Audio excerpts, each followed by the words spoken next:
Assalomu alaykum. Hurmatli kanalimiz tomosha qilib borayotgan tomoshabinlar. Legona tavuqlarimiz hozirgi paytda bular ham tuxumda. Tavuqlarimiz 1 yoshdan o'tgan. Tuxumlari mana shu ko'rinishda mana katta bo'ladi. Tuxum yo'nalishda pulemyot desak ham bo'ladi. Tuxumni zo'r qiladi. Yiliga 300 dan oshiq tuxum beradi.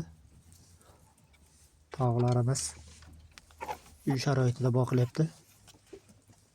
Xudoga shukr. Tavuqlarimiz sog'lom.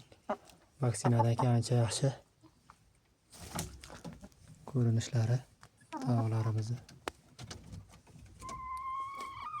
Shu legona tavuqlarimiz sotiladi. Manzilimiz Qirg'izistonda. Oladiganlar bo'lsa, lichkaga chiqsalaring bo'ladi.